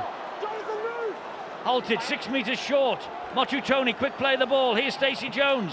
Stacey Jones comes back this way. It's with Asatazi. Oh, wonderful defence from Berrigan. Will they go the bomb again? Last one. Webb with the kick to the in-goal area. Work for them to do, and they get the goal line dropout once more. Inglis couldn't get out of jail. And a great chase from Shantae Harpy. The master of the short kicking game. Stacey Jones just teasing them with the little dink into the in-goal area. Beautiful stuff here. He had to go for it. Great work by Shantae Harpy.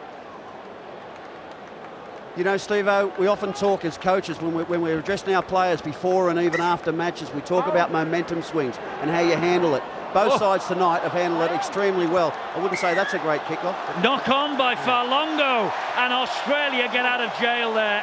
We'll have to do some more skills practice at South Sydney, I think. It's the golden boot of Darren Lockyer. Oh, it's something. Look at that. It's almost an air shot. Well, it's a shocker, and he's just come up with a knock on. It's a magical golden boot. He knows. So if I can go back to talking about momentum, because here's another swing. Yeah. You see, Australia now have got an opportunity to at least get a set of 6 in, get a good kick chase, and ask New Zealand some questions. And we do talk to our players a lot about how you handle defending your try line, attacking the other people's try line, working out the middle of the field. You know, and I think both sides tonight have shown how strong they are and how tough they are, not only physically but mentally, about just absorbing the pressure and about how they can reapply the pressure. And that's why we've got a scoreline like we had with 20 minutes to go. We're also going into the final quarter, and I get the impression that both sides are tiring extremely quickly. End of a long, hard year for these players. I remind you, though, Eddie, Australia are an 80-minute team. In 2 of the 4 group games this year, they've scored in the very last minute. So they can turn it up when it comes to that last 60 seconds. Well, they got out of jail, didn't they, against the Kiwis in the earlier match. Thurston's kick is far too deep. Well, we know he's very fast, Greg Inglis, but that really has surprised me. And he's gone for that kick. In the middle, Dean. Well, the patch underneath I think what our Australian contemporaries are trying to tell us there is that is the goal area for the soccer pitch. Yeah. And we all know, well, certainly before the Premier League back home, when they seem to play on billiard table pitches, but in a park pitch, you always get a bit of a scuffed area in between the goal posts. And I think that's the point that they're trying to make. Yeah, I know, but it was a poor kick. Simple. I'm not saying that the Aussie Stadium's a park pitch, by the way, but I think you know what I mean. Here is Pritchard again. That could have been a flop easily by Tate. Oh!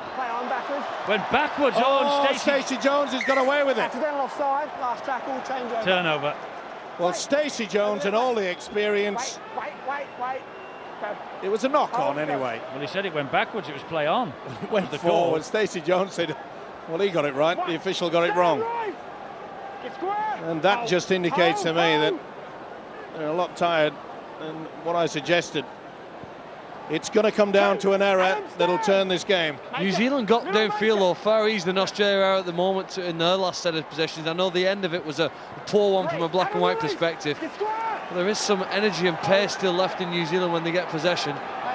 Thurston will carry it forward again for Australia. Oh, the ball has come out. Another loose carry by Thurston, although it looked to me as though David Farlongo knocked that ball out deliberately. And it was 2-on-1. I think that was a steal, and they've got away with it. This is the second row. Simon Mannering operating in the centres. Definitely. Yeah, of course it did. 2-on-1. It should have been a penalty. Well, errors are plenty. Legs are getting tired. The brain cells, they're not clicking. Asatazi drives it in again for New Zealand. Can they plunder this Tri-Nations trophy again? The second year in a row. Stacey Jones thinks they can. Motutonu hopes so. And there goes Soliola. Gives it to Shontaine Harpy. Last tackle here for New Zealand.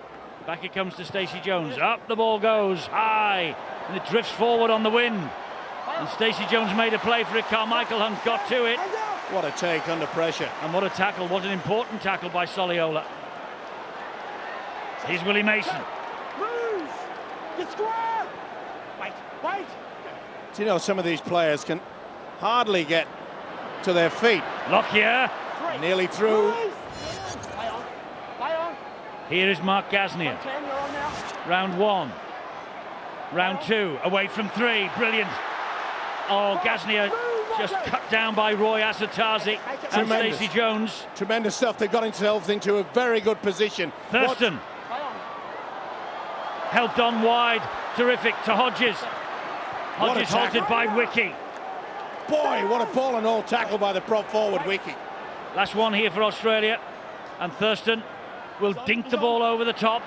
If it bounces, they're in trouble. If it bounces there, we're in trouble. It's a dropout. Beautiful weighted kick. This is the fourth dropout that Australia have forced in front of their home crowd. Put that down to a wonderful piece of work by the centre, Mark Gasnier. He jinked his way through 30 metres and allowed them the opportunity to apply that pressure with a little kick over. You're always going to be in trouble if you allow the ball to bounce. And they just got a fingertip to it. And not surprisingly, they are taking their time. Well, both sides will when they've got a drop out now, because there is a fatigue factor definitely appearing in both these teams. And that just indicates the frantic pace and the intensity this game's been played at. But you know, Steve, all you need, both teams, all they need is one quick play of the ball and you can play off the back of it. We talk about the great run by Mark Gasnier, but it actually came from a half break from Darren Lockyer, who got up and played the ball quick. Australia were able to play off that by being on the front foot all the time. New Zealand have done it as well tonight. As I said, the scoreboard to me indicates just how this game has been played. Berrigan finds Lockyer. Lockyer gives it to Carmichael Hunt, and he is scragged to the ground by Vanganar by the collar of his jersey. Gasnier again. Gasnier finding a hole or two out there, but New Zealanders muscling up. Wonderful defence. Great defence again from New Zealand. It was with defence like that they lifted the trophy 12 months ago. They're inspired as a team. They're 2 points behind with just less than 15 minutes to go, but they're hanging in there on their own line. You need a special play, something to lift you. Here's Sivan Asiva going hard on the tackle, but pulled down. Gasnier then tries his luck, tries to get on the outside, drawing Stacey Jones and find Tate. But that Kiwi defence too good for them. Tremendous work by Simon Mannering. He went straight for the ball carrying arms and made sure he was always going to go over the whitewash. Inside the last quarter of an hour of the 2006 season. And world supremacy is at stake here. New Zealand just 2 points adrift. The next try will finish it, because the opposition, either black and white or green and gold, the opposition will just die on their feet. Their heads will go down. Here's Failongo again. Failongo will play the ball to Motu Tony. Goes down the short side. Cut down.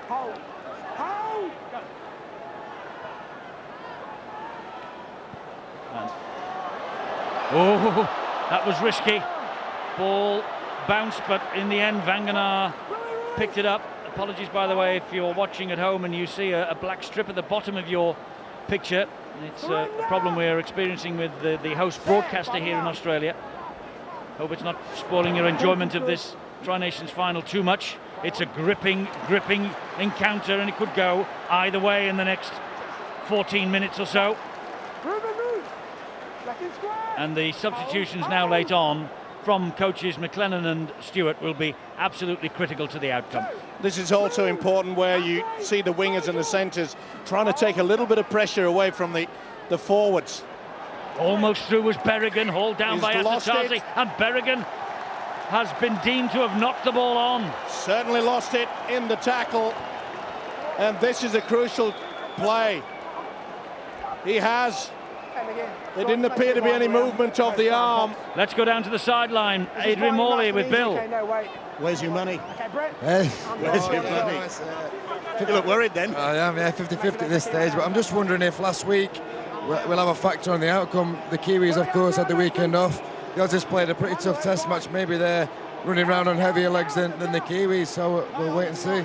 The mistakes are increasing, aren't they? Tiredness is getting there. Yeah, mistakes are on both sides. I think it's a case of who holds the ball and puts the most pressure, and we'll get the cash, but it's all to play for.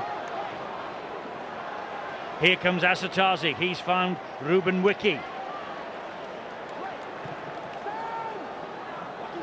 Ruben Wiki plays the ball, and that was Halatau, and this is Stacey Jones, and back it comes again. And here is Shontane Harpy. And Harpy was almost through. He was finished off on the floor by Brent Kite. On the half volley, it's picked up by Stacey Jones. He dabs it through. Stacey Jones. He was pulled back and penalised. The Australians. They'll take the two. They're bound to take the two. Of course they will. It's virtually in front. The crowd don't like it. Well, Jones dabs it through. Watch it here. Well, they moved. They can stand their ground, but they moved and they made him a sandwich. Well, I think that's a tough call. Tough call, Steve-O, that. Hindmarsh puts the arm across. I know it's a tough call, but you're only allowed to use your shoulder, and you've got to be running in the same direction even then. And yes, he's definitely pulled the right arm. It is a tough call. They do not like it in this stadium. Well, the Aussies don't like it in the stadium. Well, I think it's a fair call. We can say it's a bit unlucky, but it's a fair call according to the laws of the game. But you know what? It's probably saved 4 points by him taking the two, because I think Stacey Jones probably scores if he gets through there. I'm not sure Willie Mason gets back in time. Carmichael Hunt was in the line. Stacey Jones read the play really well. Ricky Stewart has not been terribly impressed with Ashley Klein. I don't think he blamed him after. He's not blamed him at any particular point. Well, he has been critical of him, that's for sure. I think I wonder what he might say. I think all the coaches have been critical of the way the referees have been allowing the teams to hold them down. Can he get it? Big kick this. Stacey Jones doesn't fail a test like that. It's 12-all in the Tri-Nations final. It comes down to the last 10 minutes of the match. It's all to play. And who wants it more? Who has the energy for it? 12 points apiece. Stacey Jones, talk of an international retirement, a key involvement in that play, gets the penalty, pops it over the bar, 9.5 to go. Come on, Adrian Morley, who sat on the fence. What about you three? I'm going to go for Australia, Eddie. I know it's a big thing, and I think Adrian makes a great point. Very hard to play well at this level 2 weeks in a row. Australia was sensational last week up at Brisbane and haven't refound that level this week. I think, but still, having said that, something in my subconscious just tells me they'll find a way of getting out of jail. I've seen it too many times. 2 tries to 1 in favour of New Zealand at the moment. I'm going to stick with Australia. I said it before the game, and I said, look, a point will do. It doesn't really matter what you win by, and I always thought this game would be close. And there's been nothing so far in 71 minutes that's indicated anything else. There's certainly no team was ever going, neither side was ever going to run away with this game. It was always going to be fought so hard, and I'm going to stick with Australia. Okay, it's New Zealand, though, who are in possession with Motu Tony. And here they come again with this giant of a man, Soliola. They are struggling, Australia, to get back in defence. Some of their players are out on the feet. Stacey Jones with a deep kick, looking to encourage the Australians to run it back, and they have to, in the shape of Carmichael Hunt. That could be it. That kick there could be the ball game for New Zealand. Well, they'll need... Look at the green and golds walking in the background. They'll need something special here. Hindmarsh has only just got back 10 metres. O'Donnell will drive it forward. They've made 30 metres upfield. It's with Cameron Smith to Thurston to Willie Mason. Dumps the ball back, got away with it. Hindmarsh. That's 4 tackles gone. Inching their way up towards the halfway line. 111th meeting this is. 80 wins for Australia, 29 for the Kiwis. Only 2 draws in the past. We have a draw here now with 7.5 minutes remaining. Golden point beckons, but does it? Here comes Thurston. He has support inside from Gasnier. Crunch time! What a tackle! They are claiming the Australians. Pritchard was in there. Pritchard is down. I think it's Pritchard in the far corner. He has come up. It was a high shot, I think, from Brent Webb. But is it Pritchard that's underneath all that? He's having treatment in the back. What a tackle, but they were very fortunate, the Kiwis, not to be penalised. To me, Brent Webb went right into the face. That's Vanganar. Here goes Ruben Wiki. It's getting to the 1-point stage now, isn't it? It is, and they are both desperate for territory. Stacey Jones, Motu Tony, hammers the ball downfield early in the tackle count. Well, that's amazing. Here's Greg Inglis. I just can't believe why he would do that. Oh, it's been pinched. It has, by the big man Soliola, who will play it to Motu Tony. The Kiwis coming home with a wet sail here. This is Stacey Jones. Never before have they drawn in Australia, the Kiwis. 6.25 minutes remaining. Surely driving the ball in towards the post now, and then the 1-pointer is the call. They've never before won at this stadium either, Eddie. This would be a first. They really are up for, but when you put a team under pressure like Australia right now, they find something special. Have they got it here in defence? There's still some good movement in the defensive line and structure. That was Motu Tony trying to duck under the challenge. Kalis is down and needing treatment. This is it. Asatazi. Stacey Jones has told him to go for it. He's in a position. Wiki will go as a dummy runner. It's in his hands now. Stacey Jones, it was touched in flight. It doesn't make it.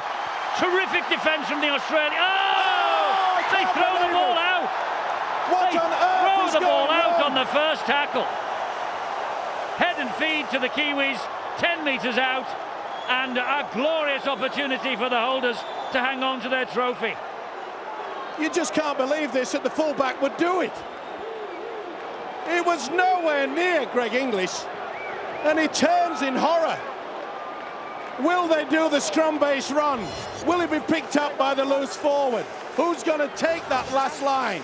It looks as though it's going to be Luke O'Donnell. Less than 5 minutes to go. The Gillette 2006 Tri-Nations final is level at 12-all, and Stacey Jones with possession finds Brent Webb. Hallertau was the dummy runner. Webb stood his ground. Well. He did well there to just dance back and make sure he didn't go across. It could have been obstruction. Here is Pritchard, scorer of the try for New Zealand earlier. Nigel Vanganar at dummy half. Vanganar! He is New Zealand's leading try scorer internationally. Thwarted then. This is Stacey Jones. Here is Asatazi. Asatazi over the top. Flicked into the arms of Shantae Harpy. Great defence from Greg Inglis. Oh, don't give a penalty away. Just going to say that's the last thing they want to do. This is Halatau. Great defence from Australia under the most severe pressure. He's got to go again, Stacey Jones. He's got to. Well, he stood back. It's back with him, Stacey Jones. They're running it. Brent Webb! Brent Webb with the 1 point. He's kicked it. No! It's gone wide. Talk about tension. You could cut it with a knife here. The second occasion. The Australians got the fingertips to one earlier. They put pressure on Stacey Jones. Brent Webb went for it, and it scoots away to the left-hand side of the post. Apologies for this black line at the bottom of your screens back home. We're experiencing it here as well. It's the host broadcaster, I'm afraid, who has a problem. This is our camera that we have in the stadium that you're watching right now. And we'll be cutting to those, I'm sure, as often as we can to try and avoid the problem. This is desperation time for these two nations. 3 minutes to go. Have they blown their opportunity? It's a great play. A huge kick Great downfield. That's a 40-20, isn't it? Fourth tackle, left foot kick, Cameron Smith. Well, he's made up for it. He has made up for that bad pass. It was Hunt, the bad pass, wasn't it? Sorry, the hooker, Cameron Smith, should I say. Well, that's why this fellow Cameron Smith is the 2006 Australian Player of the Year. And look at him. What a great effort. Eddie, you don't see many 40-20s in the NRL, I've got to say, but Cameron Smith is one man who steps out to the left and really hits the ball well. I've seen him kick some for Melbourne Storm because they play on a smaller field, but he probably hasn't kicked any more important 40-20 than that one tonight. Right. You are so right. The hooker has got it spot on. They won't panic, Australia. This is Justin Hodges. Hodges trying to skirt them out wide. They hang on to him somehow in the shape of Simon Mannering. That's the first tackle, but look where Australia are. And this is Tate. Good defence again. This time, an important tackle from Adam Blair. There are anxious faces all around this ground. It's with Thurston. It's with Lockyer. Here is Willie Mason. What price Willie Mason turning from villain a few weeks ago to hero tonight. Cameron Smith, who got them into this position. Thurston, drop goal attempt from Thurston! He's missed it! It's wide! Do you know what? They didn't give themselves the easiest possible kick, or did they, on that angle? You'd have thought that set could have been made easier, really, if they'd intended from the start of it to go for the 1 point. That is the third throughout this game, and not one has dropped over. Well, we're heading towards the end of the match, and the golden point will be beckoning, or is there still a golden point in normal time to come in this game? Remember 1995, Australia-New Zealand World Cup semi-final at Huddersfield. 2020, it went to extra time then, and Australia won 30-20. There'll be no 30-20 or anything like that tonight, because it'll only be looking for the 1 point to win the match if it stays at 12-all at 80 minutes, and the Kiwis are trying to win the game in normal time. Harpy is hauled down. Are they too far away for the drop goal? Well, Stacey Jones looked and has a bash. No, that's not a drop goal attempt, surely. It is. On the full. Caught on the full by Carmichael Hunt. It'll be restart from the 20-metre line. There are just 45 seconds remaining. What do Australia have in the box this week? Will they try to keep it alive? Will they try to stun the Kiwis? Or will they just say, let's have a bit of a rest and a turnaround? Darren Lockyer's the go-to man. He saved them in the past. Can he do it again? Here is Hindmarsh. Harpy got an ankle tap on him. Seconds remaining. They've got to keep it alive. Willie Mason. Mason on the charge! Mason on the charge for Australia! Hacking it forward! Thurston's after it! Jonathan Thurston! Oh! The ball has bounced! Has Thurston got the try? I think he has! I think he has! It is so close to that whitewash! Willie Mason Mason's kick down the line, unbelievable. And then it came free again, and Thurston, quickest man on the park, did he get the ball down before it went over the line? He's not sure. But what an effort from Big Willie. Everyone's on side. Yeah, that's okay. Thurston's the chaser. Now then. Webb gets a fingertip to it. It's off Webb first, and then it hits the shoulder. And then Thurston is going for the line. He's going for the line. He's going for the trophy, as far as I'm concerned. Did it not come as a knock-on? Is it a knock-on then? Inglis? I think it's a knock-on. It came off the shoulder, perhaps. But he's touched it down. That's okay. He's got to go to see whether it's a knock-on. Any part of the arm, isn't it? So they say. Yes. And was that off the shoulder? Hand or arm is the rule. This is one big call. Well, the video referee could be just about to give the Tri-Nations final to Australia. Oh, no try, it is a knock-on. Australia denied.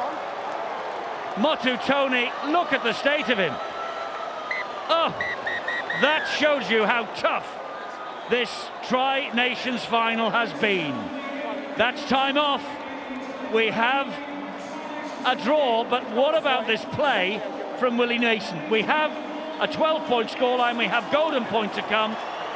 Look at this from Mason. How's that for a prop forward? Sensational stuff. Pushed away, Motu Tony.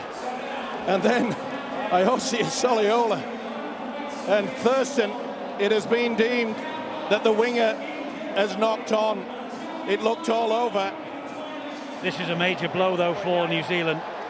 Motu Tony, it looks like he's been in a road smash, doesn't he? Well, it is a minor accident, isn't it, when Willie Mason runs over the top of you. We've seen what Willie Mason could do with his fists earlier in this tournament. You saw just what he could do with his feet there too. The length of the kick was superb. Well, you know, I'm almost speechless, almost. It's just been such a fantastic game of rugby league, and, you know, to sort of finish like that with Willie Mason, who of all people put in a kick through, and what a great chase by the Australians. But also, what about Brent Webb's effort to get back? Yeah, tremendous. But this is a major blow for the New Zealanders. They've lost so far Matai, Vatuvai, and by the looks of the pictures we've seen of Motu Tony, it looks like they've lost him. But there's the togetherness of this New Zealand camp that we've spoken about throughout the tournament and throughout the past 12 months. They're not going to give this up without a fight. Down to the sideline, Bills with Adrian. Well, you said it was a test of stamina in the closing minutes of normal time. Now it's a test of stamina and nerve, isn't it? That's right. I mean, I feel for these boys to play 80 minutes of a test match and have to go on and go to golden point. It'll take some doing, but it's not been a classic game where it doesn't get more closer or exciting than this. And of course, I mean, Motu Tony just taken off there, bumps and bruises on the Kiwi side. Okay, you've sat on the fence so far. Are you prepared to put your head on the block now? I just think with the amount of injuries the Kiwis have got, disruptions, tiredness, I think the Kiwis will, the Aussies will sneak it. We'll see. Thanks, Adrian. We'll see. Well, that's 3 votes for Australia. We haven't heard from Steve-O yet. I'm going to stick with the Kiwis. Against all the odds, they've been battered. Is that purely simply because of the spirit they have? I mean, they've lost 3 crucial players. Yeah, I think they've been the better side in the second half, and they consolidated in the forwards.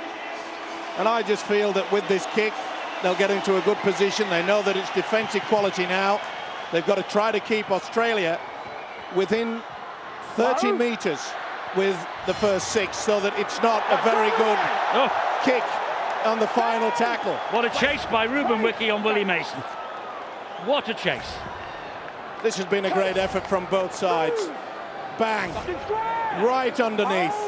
They've chased that kickoff faster than they chased the kickoff at the beginning of the match or the beginning of the second half, both of these sides. Well, it's extra time, golden point. So penalties, well, the coaches will go mad if they give away penalties, but here goes Hodges. You'd go mad if you give away penalties in kickable range, that's for sure. There's a debate this week, wasn't there, in the NRL, to do away with drop goals as the means of ending the golden point, saying it had to be a try to win a match. They've been talking about it, Phil. I don't know if it'll go through or not, but I'll tell you what, let me tell you about the tactics employed here in golden point. It's not to try and win the game from your end of the field. That's another fantastic kick. And Brent Webb with a pack of work to do, but does it. Did well, went on the angle, realised that the chase was good. And now it's the Australians' turn to try to prevent New Zealand getting that field position. The Kiwis are just trudging back into the line here to try and work the ball away from their own try line. Only 13 metres gained in 3 tackles. Not many more on tackle number 4. You talk about pressure for the players. What about the man with the whistle, Ashley Klein? Can he just give a penalty? You know, it's just that sort of decision, isn't it? Soliola is cut down on the last. They've done well to get almost to halfway. Jones's kick is so important, and it's not the best. Straight into the arms of Carmichael Hunt, and he has the pace to go past them and the power. There's problems for Hodges. Here's Berrigan. Problems for Ruben Wiki as well, that just got that ankle tap. Who wants that trophy? Who wants it the most? Cameron Smith, Thurston, Lockyer. Lockyer flicks it back to Gasnier. Failongo missed him. Luckily for the Kiwis, Pritchard didn't. He's knocked on. Gasnier is fuming. Blood trickling down from the lip. Spun him around. Yeah, he's lost it. There's little doubt about it. The impact as the ball carrying arm hit the deck. There aren't many people strong enough to pick up Mark Gasnier, spin him around and throw him on the floor. New Zealand are pretty lucky that Frank Pritchard was given that job just then. Well, 30 metres away from their own line, the Kiwis have the scrum. Ball shoots in, shoots out. Oh, nearly a knock on there. He allowed play on. It shot out. Yes, Kidwell nearly made an error. That's Halatau. Here is Vanganar. What an effort it would be with those 3 key players off the field from New Zealand if they go on and win this match. Here's Asutazi. That's the point I was making. There was an error there at the play of the ball, but Ashley Klein realises that these players are out on their feet, and that was a good decision. Pritchard for the Kiwis, just over halfway. Motu Tony in the dressing room, almost knocked out cold. And New Zealand running it down this left-hand side, and Soliola loses it. And Shontaine Harpy did a good job then, because if English had picked that ball up, he was away for the try line. It'll be Australia feed though. On the halfway line. And that will put them in a good position. It was nothing wrong with the pass. He really should have made good momentum, and then they could have put them in a position to at least try for the 1 point. They're pretty boisterous, the New Zealand fans. Well, they've hung on in there all the way through. 83 and 3/4 minutes we've been playing now. Thurston. Here is Tate. Soliola gets to him. Ruben Wiki off the field again. Penalty to Australia. Is this the moment for Thurston? They'll dump it into the corner. It's too far out. Oh, it's on the other side of halfway. Yeah. Dump it into the corner. They'll go for the 1. Lockyer finds touch on that far side. Well, I say they'll go for the drop goal, but you just never know with this Australian outfit. They may go for the sucker punch. Hindmarsh. New Zealand might come out of their line to put the pressure on the likes of Darren Lockyer or Thurston. There's another ball just suddenly, miraculously appeared on the field. Now, will it be the golden boy, Darren Lockyer? What a season he has had. Here is Andrew Ryan. They're inching towards the line. They have a line behind them. Here is Lockyer. Lockyer for the 1-pointer. Charge down. Now the race is on, and Webb will fall on the loose ball. Tremendous play by Webb. He knew that he just had to gain possession. What an effort. Here's Kidwell. It looked odds on, didn't it, that it was going to be the golden point from the golden boy, from the golden boot of Darren Lockyer. Stacey Jones. He misses. Wide. Half time of extra time. What happens after the next 5 minutes? Sudden death, surely. We're back next We're in Saturday. sudden death. Clarkey gets his wish. Oh.